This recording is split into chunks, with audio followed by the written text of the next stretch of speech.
Welcome back, everyone. My name is Echo, and in today's video, we are reviewing the Advanced Food add-on created by Team Voidfeather. Priced at 660 Minecraft coins, that's £3.29. This add-on is roughly $4. The community has given this a 4.1 star rating out of 5, with 21 ratings so far. 62% have been a 5-star. This add-on comes with new crops, new trees, new mobs, and apparently there are over 130 recipes you are able to make. Before we get into this, I've encountered a couple of things that I really don't like about this add-on. On one of the pages, they talk about buffs, but then down here explain that buffs don't disappear.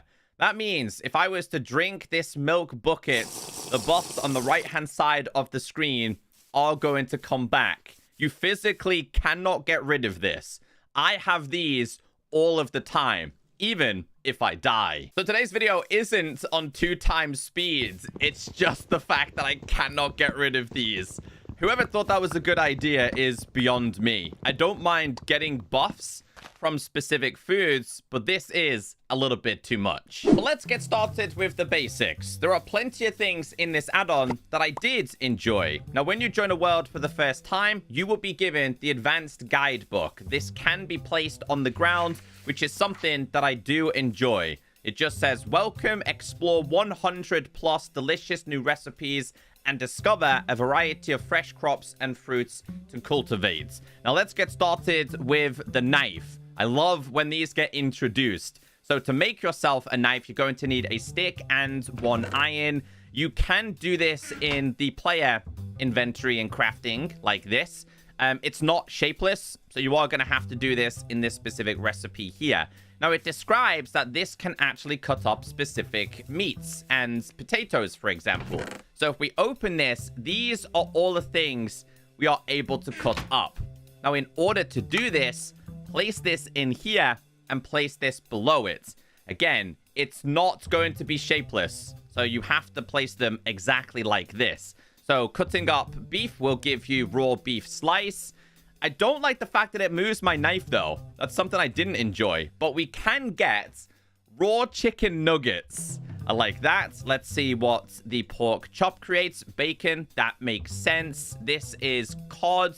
It makes cod slice. I'm guessing it's also going to be a salmon slice. You can also do rabbit. And you can also do potatoes, which is going to give you potato slices. There is highly likely going to be a couple more. You are able to eat the raw versions. In doing so, though, I never got food poisoning with this. So like me, you're probably thinking, in order to get these cooked, put them inside of a furnace, maybe inside of a smoker. Maybe you can tap them and put them on a campfire. No, this does strangely not cook your foods, which I thought was incredibly bizarre. I haven't seen many, if not any, of the food add-ons interact with a campfire. Before I show you how to actually cook your food, let's make ourselves a magma pot. This is done with iron ingots and a lava bucket. And I was like, okay, maybe this gets crafted and then you place it down. No, it's not actually an item you're able to place down. It basically just acts like another item you put inside of the crafting table. But you can use this to make all kinds of things here. So I'm just gonna quickly make this. Let's just grab the needed ingredients here. Now, the cool thing, though, is that if you do make panna cotta, for example, and you make this, you do actually get your magma pots back. So you're not gonna lose this and have to spend lots of iron in order to make your foods. I then discovered in the process of me setting up today's video, there was even more flaws. The recipes in this book are actually outdated. Here is the recipe in order to make the ever hot pan. Now, that's wrong because this is how you make the pan. If I was to try and make it the way that they tell us to do, I'll show you guys real quick. How they were telling us is like a star. This goes here and this goes over here. I got really confused. I then was like, okay, let's open up the crafting table and figure out how this works. Here is the actual recipe. So there are a lot of issues that have been, let's just say, gone unnoticed or haven't been resolved. Now it's time to make ourselves the cooked versions of the foods that I was talking about. Because in order to do this, you need this ever hot pan and then your ingredients to get the cooked version. To me, that really just did not make any sense at all. I'm not a huge fan of that. I like interacting with the existing things in Minecraft. Furnaces, smokers, campfires, for example. So apparently, that's how you get the cooked version. You can get yourself a cooked egg, actually. Again, they're not shapeless. And yeah, to me, I just didn't like that. One thing I did like is the seeds and crops, because these do interact with the pre-existing things in a Minecraft world. It says, cultivating crops is the first step towards diversifying meals. You can find new seeds by breaking grass after battling a zombie farmer or purchasing them from a vegetable merchant in the green attire. So let's get started with the basics here. If we just go ahead and break these, there is a chance that you're going to get some different types of seeds. It wasn't too overpowered, but again, it did seem to be a lot more common compared to your basic seeds. This is also going to work with the tall grass as well. Here is the new type of zombie you can find in your world. Now, a cool thing here is he has a backpack on where he's already collected all of the seeds. So if we go ahead and kill him, you will get a bunch of these, including a new type of sapling, which we'll get into a little bit later on. Or if you're lucky, you'll find a new type of trader, which can be traded with emeralds to get the brand new types of seeds available inside of here. But yet again, I discovered another problem with the book and it being outdated. According to the crops, we have tomato, soybean, chili pepper, onion, lettuce, rice, corn, strawberry, and tea bushes. I can tell you, this add-on does not have lettuces at all. It just does not exist. I've searched for it. I've tried to do it via commands. It's just really frustrating when this is meant to be your guide. The crop side of things, they work very similar to just your regular crops. If you break them at full growth, you will be given the seeds along with being given the ingredients, which is tomato. So this one here is giving me soybeans and the soy seeds. They do not look bad. Like, the design of these are pretty cool, but you'll notice I'm now starting to lag a little bit. So that tells me these might well be entities. So what's this one? This one is onions. Okay, so we have onions. The next one is salad leaves. Okay, but it says cabbage seeds. I'm just really confused. Wait, does this give us more options then? Salad leaves, cabbage seeds. That to me doesn't make sense. Maybe that's what the lettuce is referring to. We have corn here with the corn seeds. They have a few stages of growth. This one is going to produce the rice. And then last but not least, we have this, which is the strawberries. Of course, there is also tea leaves as well. The add-on comes with two new types of trees. It's a lemon and I think it's a cherry tree. And you can get these saplings from this dude down here. But again, another problem, because listen to this.